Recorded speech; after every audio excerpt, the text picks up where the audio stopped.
This is just a warning to say that this episode features spoilers, mild language, and lots of talk about dinosaurs. Now, if that's not for you, then drop what you're doing and leave now.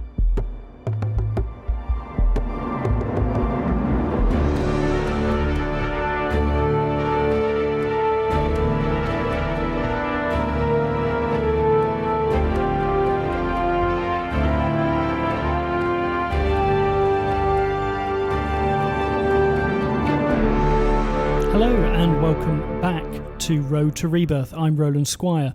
Each week in the lead up to Jurassic World Rebirth, releasing this July, I'm sitting down with a guest to discuss an entry or aspect of the Jurassic franchise. Now, before I get into today's two interviews I've got to share with you, we've had some fairly sizable Rebirth news, and that is that two-time Oscar-winning composer Alexander Desplat will be scoring the new film. This is really exciting news after a few weeks of rumours swirling around about who actually would do it. But Desplat has worked with Gareth Edwards before on Godzilla, which is a thunderously amazing score in my opinion, and borrows a lot of cues from the 1954 original Godzilla. He was down to score the music for Rogue One, but due to the trouble that film had in post-production, it never happened and instead was replaced by Michael Giacchino. Lots of Jurassic connections there for you. Fingers crossed that doesn't actually happen this time. I mean, the video they've released is him scoring the film, so you think this film is pretty much locked in for the score to be recorded, but there we are. He's also scored the last few Harry Potter films, and when you watch those films, when Williams doesn't score the Harry Potter films, it feels a bit flat, until that is, Desplat comes on board and we suddenly return to those lush scores and themes that Williams wrote. And it's interesting looking at Desplat's filmography. He mainly does dramas, whether they be big budget or little budget, and things like the Wes Anderson films. Obviously he won the Oscar for Shape of Water and for Grand Budapest Hotel. But Godzilla, when you look at it, at his film scores, it sticks out a little bit. So it's interesting what he's going to bring to this film. But he managed to honour John Williams very nicely with his work on the Harry Potter films. So I'm confident he's going to do exactly the same for this. Now, on to today's episode. Coming up, I've got the second part of my interview with James Lovegrove. But first, I caught up with author Guy Adams to chat about his thoughts about Crichton. We've got so much to get through, so let's just dive straight in. Please welcome to the podcast, Guy Adams. Hi, Guy. How are you doing today? I'm doing well. Thank you very much, Roland. Very happy to be here. Shall I explain who I am? Yes. No. Yeah. Just for people who are not familiar with your work. The vast majority out there. So I'm a writer. I've written far too many books. I've written far too many comics. I've written far too much audio drama. Yeah, I write a lot of special features for Blu-rays and particularly Arrow, sometimes Radiance. It's a thing. It's my sideline. It's my little hyper-focus obsession that I like to run on the side. I was wondering today whether we could talk about Michael Crichton and kind of explore a little bit more of his adaptations and film work, I suppose, but also his work as an author. I was wondering what your take on Crichton is as an author yourself. I mean, Are you a fan of Crichton? I don't know if I'm a fan. I admire what he achieved. I think Crichton was an amazing machine, a really well-tooled machine for crafting plot for television and film.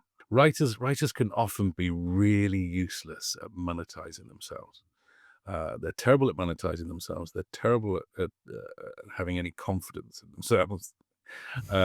These tend to be the failures of most writers. I think Crichton excelled at both of those two things. Yes, yeah. Unassailable confidence. In fact, could not handle criticism at all. So perhaps not quite as confident as he comes across, but was certainly wonderful at monetizing his words. And if that sounds harsh, I don't necessarily mean it to. There's nothing wrong with being able to monetize one's skills. That's that's the dream, isn't it, for most people, to be able to find the thing that they can do and they can do happily, and be able to Mm. survive off it, or I'm not making a sort of snobbish judgment on that. But I think that is his greatest skill. And I remember he first started selling essays to fellow students Right, when really? at Harvard, I presume, because he went to Harvard. Yeah, he wrote essays for the other students and would sell them to them so that they didn't have to do their own coursework. So from the off, he's figuring out how to make money out of writing, and paid his way through medical school by writing pulp novels. And what most of us have. I certainly, my parents made a big fuss. I wanted to be an actor, actually, rather than a writer when I was young. But they made a big fuss about, you need to have a proper job. You need to have something to fall back on. And most parents dream of their children becoming something as secure and rarefied as a doctor. And he's paying to become a doctor as if that's the sideline by writing pulp crime novels with John Yeah, Land, the John Lange. Yeah. which I haven't read, actually. I don't know. I sort of imagine I'd probably quite like that. I like the idea of Crichton pulpier than Crichton actually is. I think Crichton's quite cold, quite. Yeah. Yeah. I think from a personal taste point of view, what Crichton would benefit from is more pulpishness, more emotion and raw playfulness, even perhaps. So he's the strength of doing that, I think, is quite profound. Most of us, the amount of doubt I have every time I type a bloody line, it's infuriating. I kind of know on a gut level that I'm good at what I do. I can write. I'm okay. The effort it takes to sort of put that out into the world and to fight for it, to actually have Yeah. the confidence. So I envy that hugely. I think that was a great thing he had. Yeah, there's a. Do you know Cal Newport? He's a science professor and author. He does lots of stuff on productivity, but he wrote one of his pieces that he wrote years ago was to do with the difference between somebody like Michael Crichton and John Grisham, and taking like Crichton, who was somebody who was constantly changing his what he wanted to research or what he wanted to talk about. He needed his work to really further those ideas of his research or something that he's read, and wanted to be involved in the adaptations of everything, have control. He wanted to have control of his own work. Whereas John Grisham is seemingly a writer to alleviate the stresses of everyday life. He is quite happy to write a couple of books a year, have a few Hollywood conversations, and then live a nice, peaceful life. Whereas Crichton is always looking to disrupt, I suppose, kind of everything that he comes into contact with. Sometimes it feels like It does, and I can be terribly guilty of trying to recognize sort of mental states in people, but his writing process of how he would do nothing but write, and he would decrease the amount of sleep he had day after day, so that he was getting by on something like 4 hours sleep by the time he was close to delivery. I can relate to that, being I'm autistic, ADHD. So that means that when I have to come and create, usually I need the pure, terrifying scream of deadline to get anything out of me. I need the panic. Whereas we all know that actually you should just be wonderfully calmly writing 1,000 words a day or 2,000 words a day, whatever your comfortable output is, and never pushing beyond that, never causing the stress, and just therefore always or being really well structured. But a man like Crichton, who decides nothing else can happen, he eats the same food every day. He works 7 days a week, okay. however many hours a day, that then extending until he's finished. That is someone that is utterly hyper-focusing on getting that book done. Yes. And wrote very quickly. Therefore, nothing else exists except that book. And then, as you say, probably goes back to what is really interesting him, which is whatever latest article in Scientific American or whatever that has tickled his synapses at that point. But I mean, it's very obsessive work ethic and work behavior. It is properly, it's the orange in the squeezer, isn't it? It's really just eviscerating himself to get the book out and then moving on. Yeah. Is there any fun in that process?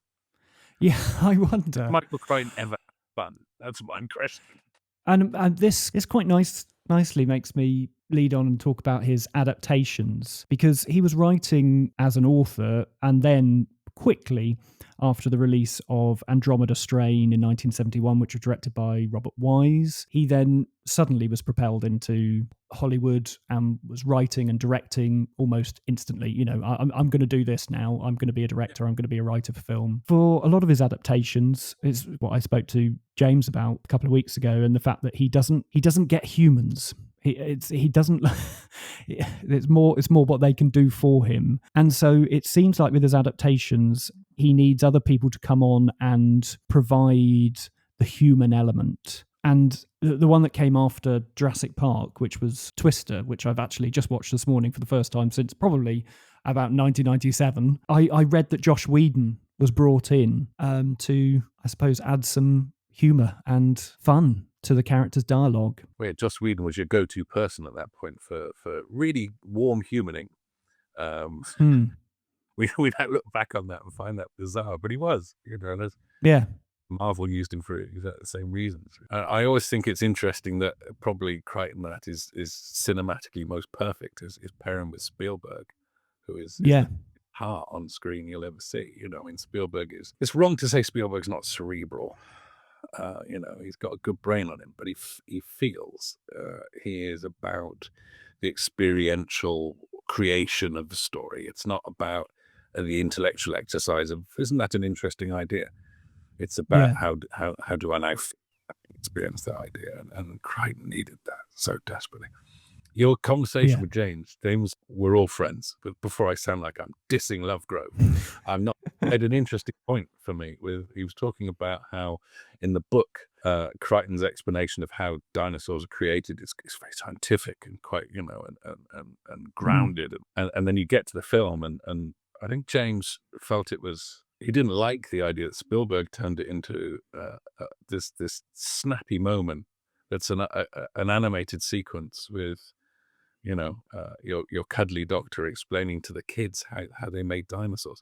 Whereas to me, I think that's absolutely genius storytelling to take, you know, what could be very dense material and go, I know how I'll deliver it. I'll deliver it as if it's a theme park ride, and it's via the cartoon, and boom, that's how we did it. Let's move on, because that's not actually the interesting thing. We don't care how you made dinosaurs. We want to see the dinosaurs. For me, that's Spielberg at his best, really. Yeah, I think that's true, and I think that combination between Spielberg and Crichton worked really well, and that's how Twister came out of that, was this wanting to continue that relationship that they had, and obviously ER that they wrote together as well, produced, you know, created together. And you feel Twister's got heart? I'll be honest, I've never seen Twister. Twister's one that's passed me by, but Twister take the Crichton sort of science and give it lots of heart. Yeah, I think it's not based on a book, so it's not based on an original Crichton book, but I think it's a really good depiction of a Crichton story on screen. Yeah, Twister does a good job of blending the science and the characters together, and his stories are very simple. They're always to do with money and science, and in Twister you have one set of storm chasers that are very much the ones with no money, but they do it for the science, and then you've got the night crawlers who are sponsored by a big TV company to go and chase the tornadoes, and they're doing it for the money and not the science. And so obviously we want to follow with Helen Hunt and Bill Paxton and Philip Seymour Hoffman as well, which is what adaptations have you seen and stand out for you for Crichton? Yeah, weirdly, I always quite loved the first Great Train Robbery. I wonder if I'd still like it now, I must admit, but I adored that film for years when I was young. I think now I look at it and I kind of squint at its use of its solitary female character, whereas when I was a kid, I wouldn't have noticed that. I'm just staring at Connery, and particularly Donald Sutherland, because I love Donald Sutherland. But you know, I liked the fun of that, the fun of the Victorian heist. I think for me, Crichton is best when he is fun, when there is a sense of joy to him, and that's difficult because, as you say, it's not. It doesn't always come naturally, I don't think, to him. I remember Eaters of the Dead. What was the film called? Eaters of the Dead, was it? It's 13th Warrior. Yeah. which I was really excited about. And then I watched it, and again, it just feels flat. I might be Yeah, doing. and actually Crichton came on board to do the reshoots after test screenings weren't very good. Yeah. So he replaced John McTiernan. There's the weird thing with, was it Rising Sun? Where, Yes, there's one I've never seen, actually. where he distanced himself from that because he didn't like the fact the director of that, he felt that he was softening the anti-Japanese sort of stance of the story. Basically, it wasn't quite racist enough for it.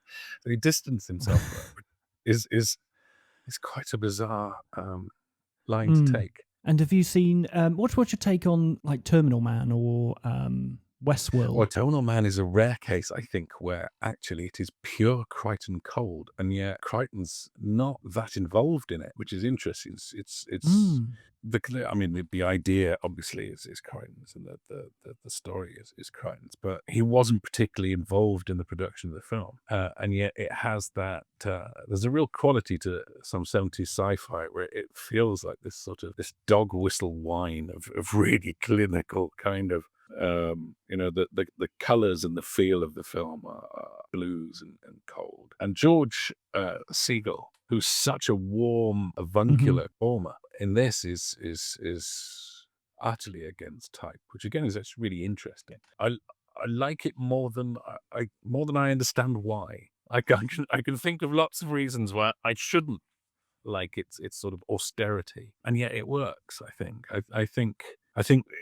perhaps that's the key to adapting Crichton. You've either got to just shovel in the warmth and the heart, or you really lean into that scalpel edge of cold and create something that for an hour and a half really gives you a shiver. And the idea that the coldness is scary, and I think that is really prominent in Andromeda Strain. It's really interesting the way you don't have a villain that you can see, but there is so much tension in that film and in that story that it just works. I don't think that would have worked in the 80s. I think it needed to be a 70s film. The fear comes from being the absence of humanity, really. Yeah, I think Crichton himself had a great absence of humanity. I don't think he was a particularly warm human, and therefore his work works best when it explores that lack of humanity. I think these were stories he was perfectly built to tell. And again, if that sounds critical, I don't necessarily mean it to. We can't all be big bundles of emotional empathy. I don't feel he possessed much in the way of empathy. The responses he's had to a few things, his attitude towards critics and things like that, is violent and quite violent at times. There was a cruelty to Crichton. So I don't think he was a warm human. And so I think if when he leans into that aspect, that's always going to be storytelling that's perfect for him. I'm trying to move away from the word cold, but it is a perfect. It is the overriding feeling I have. And so, as you were saying about the cinema, so much 70s cinema thrives off that. I don't know what happened to us culturally. Well, lots of awful things happened to us culturally. So come the 80s, we wanted neon and glow and money. I don't know, the Friends of Eddie Coyle pops in my head as an example of this world away from Crichton, but one of those with that sort of storytelling where you're actually pulled back from the people. You just watch them over there doing something. And what they're doing isn't kind, it isn't good. And you're not brought into them. You're not up here in that gang, but you are a chilly little fly on the wall, watching the awful occur. And I think Crichton, there is a version of Jurassic Park that is just an awful horror film. Bleak. He takes a real it's not pleasure. It's just in the deaths in the book are all from the character's point of view, and they're all extended where they suddenly realize where they went wrong in life, and it's the fact that their head is in the mouth of a dinosaur, and they realize that their life is at an end. And he extends those moments quite a lot in the book, particularly in The Lost World. Lewis Dodgson, who gets carried away into the forest by an adult T-Rex to be fed to the young. And it is a really horrific ending to this character, even though he's the villain of the piece, I suppose. But it's just the extent that he goes to, and yeah, that cold distance that he has from those characters, where he just plants himself in them and just imagines what it would be like to be eaten alive by three tiny T-Rexes. I accused him of having no empathy. See how wrong I was. Which do you prefer? Or do you love both as sort of separate things? Or do you prefer that less? I think that's what's quite good about Jurassic Park, is that I think that it's a good, as I spoke to Derek last week, it's a good adaptation, but also a bad adaptation. It takes everything that you need from the book and adds everything that the book doesn't have. I think you can have both. I think you can enjoy both nicely. I'm imagining that the new film, Jurassic World Rebirth, will probably add in a bit more of that Crichton coldness. We've got Gareth Edwards on board as the director, and he is a director, I think, that comes out of his love of those 1970s science fiction thrillers. Monsters, I think, is just superb. It's beautiful. The first Godzilla film we did less so, but it doesn't feel entirely Gareth Edwards to me. But I may be wrong. It stumbles in places where I wouldn't expect him to do so. But that's, he's working for a big studio. He's a lot of notes. What I'd quite like, what I'm hoping, is that this is a film that didn't get a lot of notes, or if it did, they were all from Scarlett Johansson. I trust her notes. I mean, it's part of a huge subject that is the monstrous on film, but I think the skill of giving heft to the monstrous, giving monsters succeeds. You see so little of them, and I'm not going to lean into the cliche of the less you show the better, because that's it depends who you are. It depends what your talents are. That it's just very easy bullshit, that one. It can be effective equally, it can be pointless. But, he showed very little because he couldn't afford to. He was doing his own special effects on a laptop. But it creates this godlike sense of the monsters being so terrifyingly unassailable. They are properly remotely unknown. When you're making a monster movie, I think the ability to turn your pixels into peril is quite key. We can enjoy the spectacle, and I think Godzilla often has spectacle, and Godzilla, the beast, has gravity, it has heft, it has a sinewy quality, but at no point in the film did I ever feel fearful of the monsters on screen. And I'll be interested to see what we have here, because I think that's the real key to any Jurassic Park film, is if you can try and find that balance where we're, oh fuck, it's a Diplodocus, I want to be able to say that at the screening of a you just had to put a qualification on this podcast for the stupidest sentence imaginable. You will now have to put this, because I just said that. So you're gonna come back in a couple of weeks, and we're gonna talk about the creation of monster movies, and talking about Godzilla, Jaws, Alien, The Thing. I was wondering, before we leave, what you think the lasting legacy of Michael Crichton is.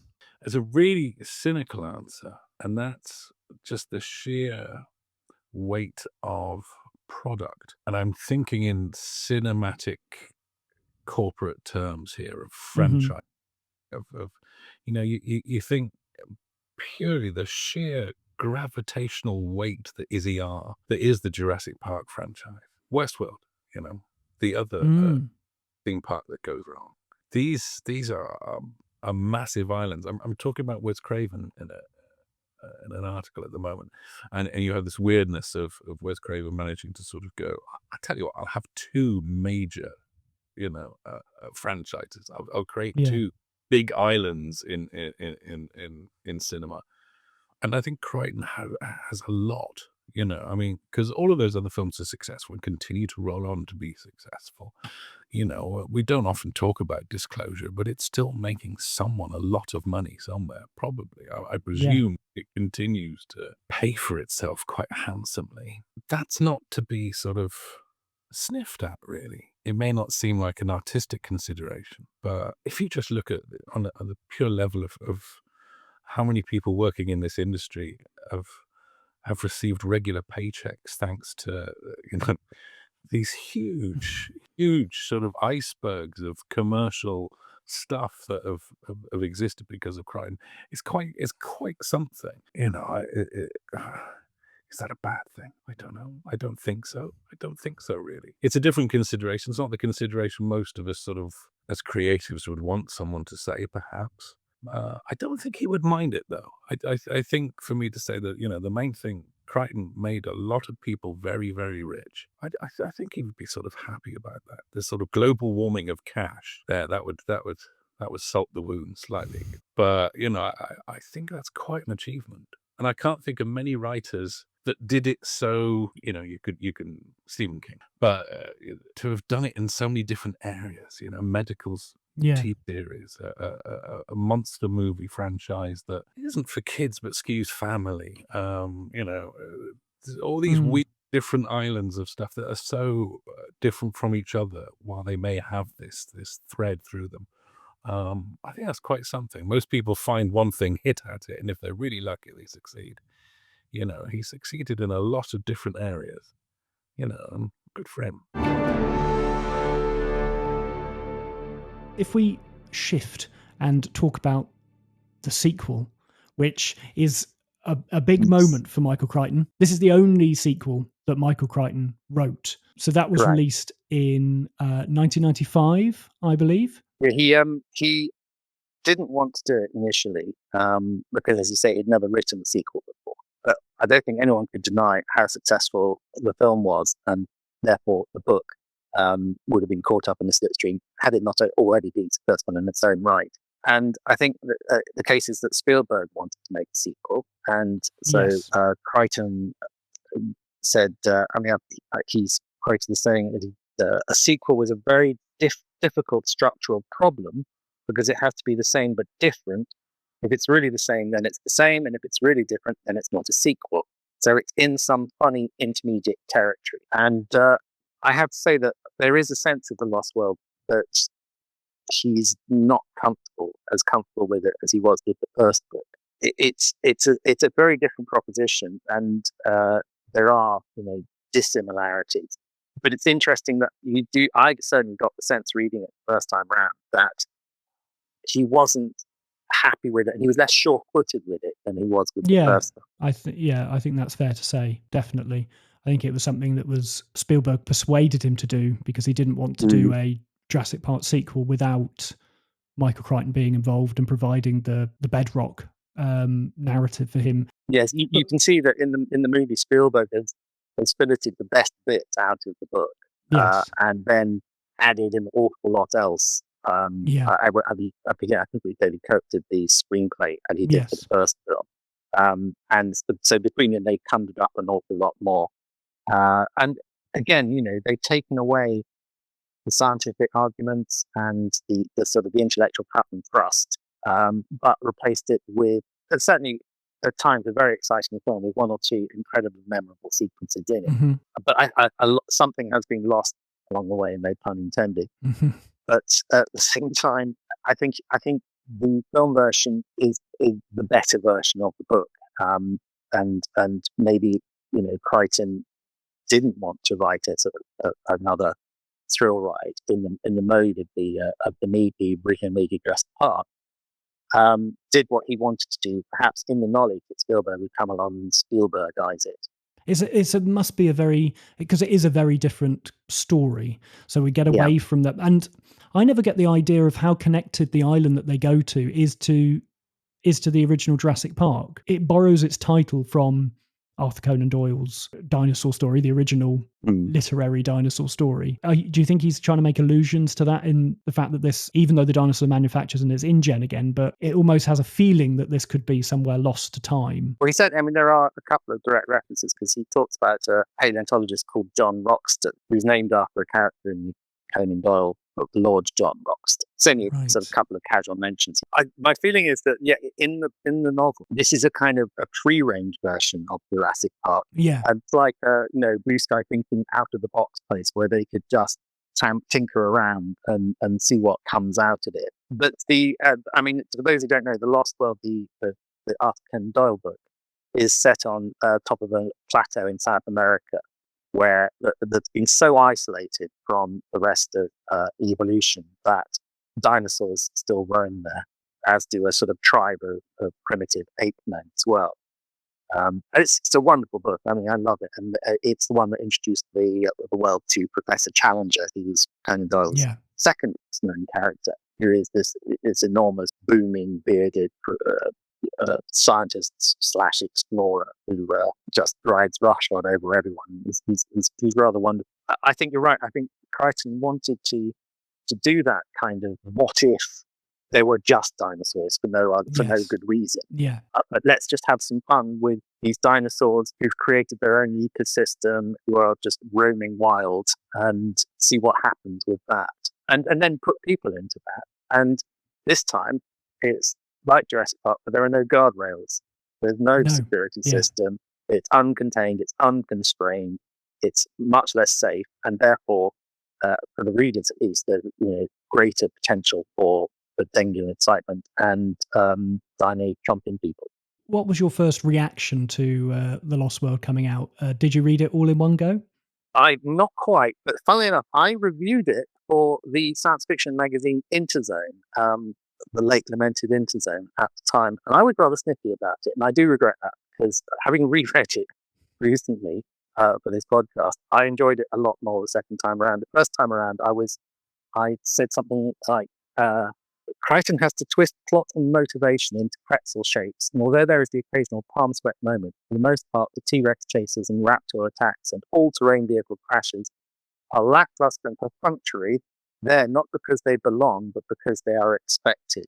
And obviously that, slightly negative review harmed Michael Crichton's career terribly, and he never wrote again. And as I say, I do regret it. I do think I was wrong. It is, as sequels go, I don't think he could have done anything different, and I don't think he'd have done it any better. I think the one thing I was disappointed by was the fact that he brought children into it again, because for me, one of the weak points of Jurassic Park, the novel, are the kids in it. I would much rather they hadn't been there. Yeah. He's and not also, great at writing children, I don't think. He's not. They have to be super smart, you know. And in Jurassic Park, I think Tim is a sort of computer whiz, and in Lost World, Arby is a computer whiz. Yeah. And they are there to ask questions of the other characters so that they can be info dumped with all the things that we as the readers need to know. You're right. He's not good at them, and I think Steven Spielberg acknowledged that, because in the book there are two kids, Kelly and Darby, and in the film they get sort of telescoped into the one kid, Kelly, who is Jeff Goldblum's daughter, which is nice because at least it gives a slightly more plausible reason for being there. Yes. For stowing away and getting onto Isla Nubla, Slasona, the second island. Whereas in the book, I'm not exactly quite sure how that or why that would happen. Yeah, it's interesting the kind of way that Crichton doesn't like the idea of families and connected relationships. You get a relationship between Harding, like Sarah Harding, who's there, and it's hinted that they've had a relationship in the past. Her in Malcolm and her. Yeah. But again, it's not as explicit as being the girlfriend, which he's turned into for the film version, and Kelly is the daughter of Ian Malcolm. So it's, whereas Spielberg is all about family and family connections and the relationships, however strained they can be, that's not part of Crichton's wheelhouse at all. And you can also see that Spielberg looked at the first film and thought, everyone loved Bob Peck as Muldoon, British Hunter, so let's get Pete Postlethwaite as another British hunter. He's out there. My namesake, actually, because he's Roland Tembo is what he's called. That's it, yeah. And both are great actors, both no longer with us, but Pete Postlethwaite was great in the role as well. But also there were many more people, because there's a whole army of sort of hunters and in the film that are there essentially to be wiped out by the dinosaurs, and that creates more spectacle. And there's always, whenever I approach, let's say, a horror film, I always want there to be lots of characters, but I also want there to be lots of deaths. And if it's sort of, you've got a limited palette, and you think, we'll be a few deaths. But let's go for wholesale slaughter, as Spielberg does in Lost World. What's interesting about the book, it's a much darker story to Jurassic Park in its areas. The idea that the heightened sense of danger that's around every corner, the dinosaurs feel more brutal. You get the velociraptors who just eviscerate each other at any given moment. They're not fully integrated animals. They feel more like monsters, the velociraptors in both Jurassic Park, but very much more so in The Lost World. And the novel deals with like natural selection and adaptation. Yes, and evolution as well. Yes, evolution is the big buzzword rather than chaos theory. Yeah. In the sequel.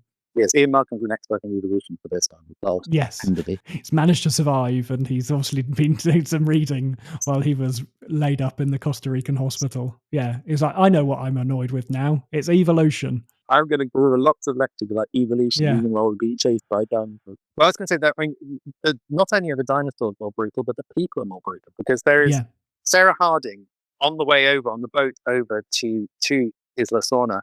She's pushed off the boat by Lewis Dodgson, who is the head of Biosyn, the rival. And she luckily survives and gets to shore. And then later, when she gets a chance to kill Dodgson, she doesn't hesitate, but takes spoiler alert, but she pushes him out from under the car. He gets picked up by a T-Rex, taken to the T-Rex nest, and there the parent T-Rex lets the brood of younger T-Rexes just basically learn how to kill by practicing on Lewis Dodgson. And it's a very nasty scene. And it's generally, you get the feeling that this is nature and red in tooth and claw, both for the dinosaurs and for the humans as well. Yeah, yeah. And if we were talking about Elon Musk, he feels like the Elon Musk of this book. Yeah. Nedry went out to try and get him the embryos. He failed. He's not going to fail this time, and they're going to get the eggs. And I love all those scenes with the box that emits the noise to get rid of the dinosaurs, so then they can go in and get. It's very effective. And I think the first time I read it, I like you, it was just so down on everything. It felt like when I first read it, I didn't get the excitement that I got from reading Jurassic Park or the wonder of the film in The Lost World. It felt like a completely different beast.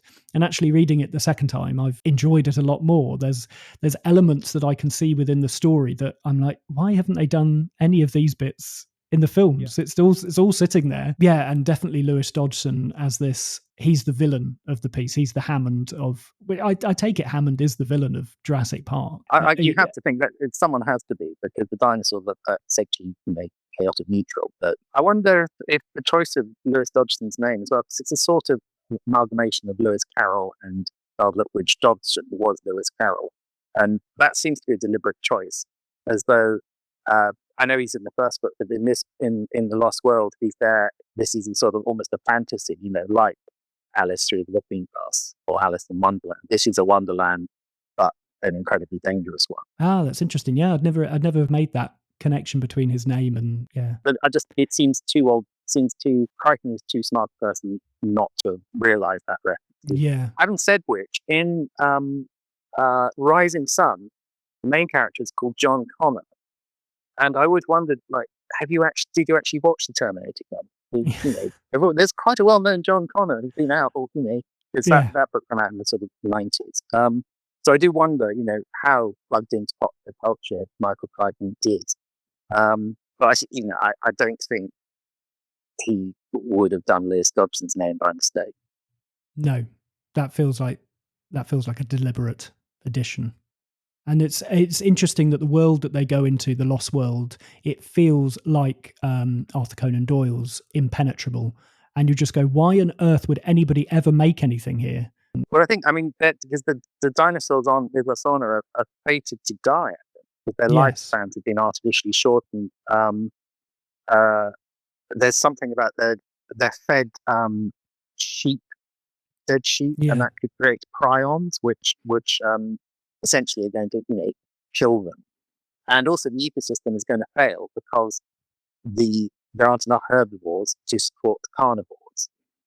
So the carnivores are going to eat all herbivores and then have nothing left to eat apart from each other, and it's all going to die out. So it is the sense that this is a mad, doomed world. And perhaps Crichton might be making a point here about we live in a mad, doomed world, and Isla Sorna is just a sort of microcosm of that. Yes. We are rapidly consuming our resources, and we too will go the way of the dinosaurs. Well, if I can do it, I mean, the quotation here, Ian Malcolm actually says something like, "I sometimes think that we're a kind of plague that will scrub the earth clean. We destroy things so well that I sometimes think maybe that's our function. Maybe every few eons, some animal comes along that kills off the rest of the world, clears the decks, and lets evolution proceed to its next phase." Yeah. That's cheery thought. Yes. Yeah, and there's a lot about natural selection as well. Ian Malcolm, also an expert on that, and they talk about how Darwin's theory of evolution is fine up to a point, but doesn't take into account the sort of there are other factors weighing in on it. Contemporary scientific thinking seems to be sort of trying to add to the whole theory that it isn't just about survival of the fittest, but survival of the species that's capable of cooperation and acting for the social for the good of all of society rather than just who you can eat boom.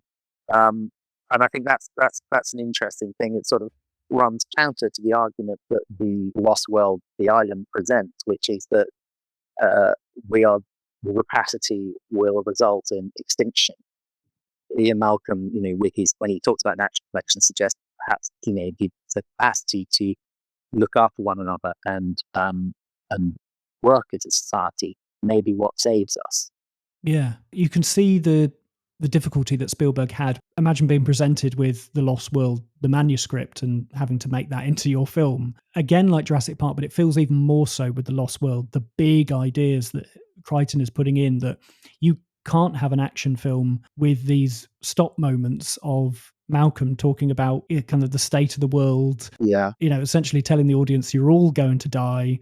You might not be eaten by dinosaurs, but you'll eat each other, sort of thing. Yeah, you can have an action film that does that, but then that's the Matrix sequels where they stop and sort of have huge info dumps about stuff, and then everyone goes, "No, thanks." No, you're right. I mean, Spielberg basically, we've got a bigger budget.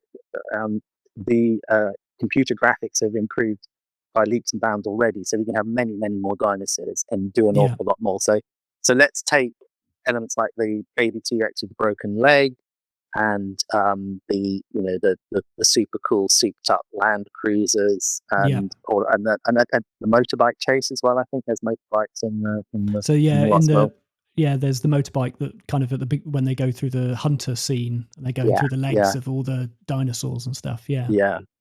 So he takes all the good bits, all the exciting bits, and he has to, by reason of cinematic excitement, get rid of all the other stuff, because no one wants to hang around for that. Everyone wants to see dinosaurs chasing and chomping and scaring us. And he also gets rid of characters also disappear from The Lost World. So we have Levine, who is or Levine. I don't know which Yes, I'm not sure either. So he's a very difficult character to like. He's kind of the Professor Challenger character. He's thrilled to be there. He's very excited. He loves watching the dinosaurs with sort of very little sense of his own safety and self-preservation. And I think we are supposed to sort of treat him as the doer, the Alan Grant of this book. Yeah. But I think, unfortunately, he and Ian Malcolm, they both come off as a little bit too arrogant. And again, they aren't likable. So it's hard to know who to root for in this. And perhaps that's why we have the two children, because at least we're safe with them. We know we want to root for the children, so we want the children to be safe. And to a certain extent, Sarah Harding as well is there as the and she kind of comes across as, she's the character that I latched on probably the most of the book. She's resourceful, no nonsense. Yeah.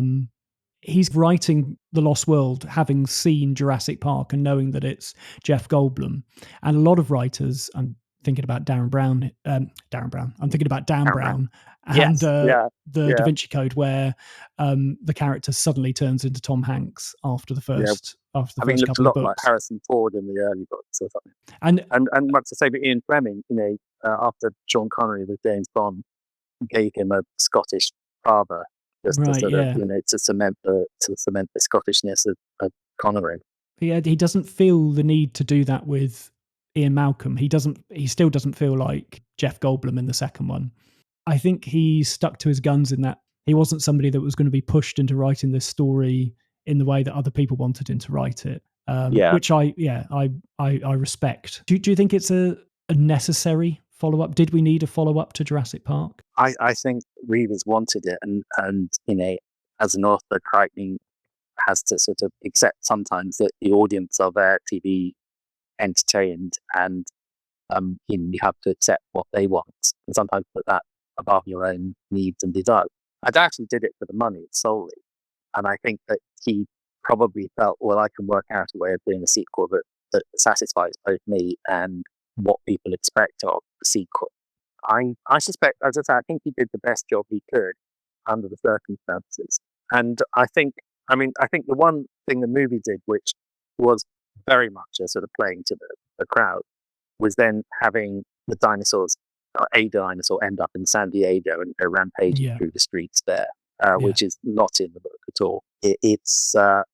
I think Spielberg wanted to see that. And I think it's something that the sequels, the Jurassic World sequels, have really leaned into.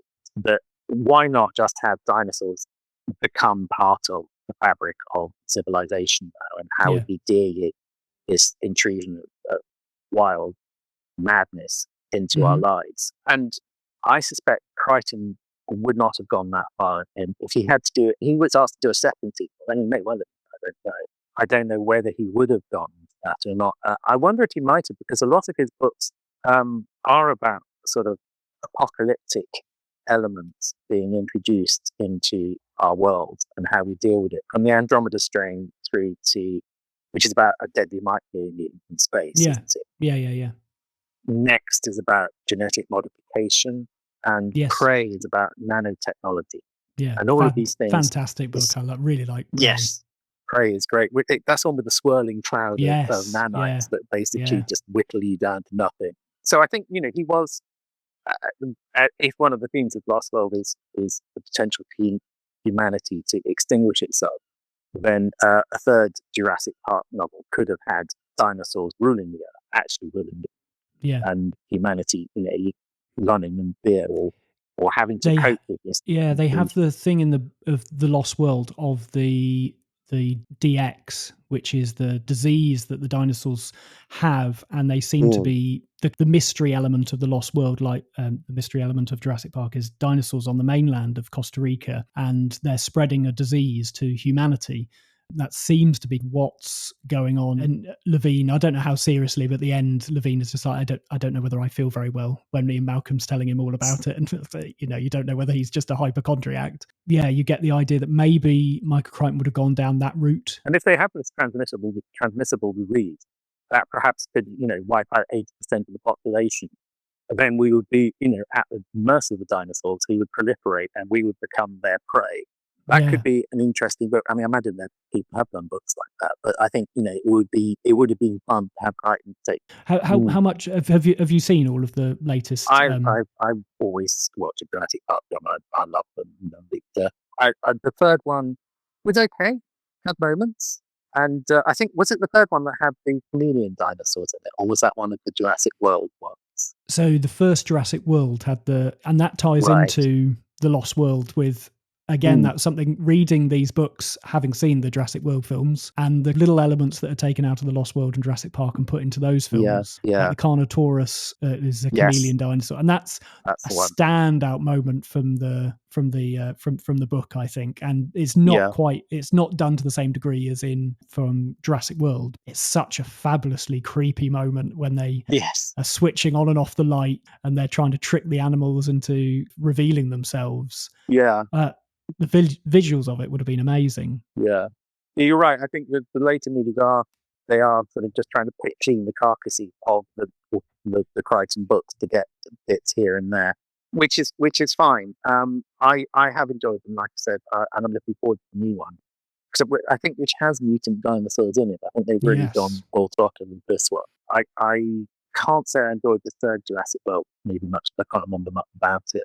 And just the concept is so solid and so strong, there's no reason why they just can't keep churning them out. No, it's amazing to think that there's just these two books that have now created going to be 7 films, and yet I still think there's more the more I read Jurassic Park and The Lost World, there's still more to take from them. And Crichton's ideas are very rich. And I am excited to see, kind of, because it's David Koepp going back to writing the new film and looking at these books again, and I wonder what he's taken from everything. It's a very exciting thought to see that maybe we're going to get closer to what Crichton would have done for maybe a third Jurassic Park novel or idea. But at this point, dinosaurs must be everywhere. The technology is out, the genie is out of the bottle, or whatever you want to call it. Pandora's box has been open. There's no way we're going to get it all back in. So we have to now live with the new status quo, which is that there are dinosaurs out there and we might get eaten by them. Yeah, it's almost like a kind of zombie apocalypse idea, but dinosaurs rather than zombies. What's your dinosaur escape plan?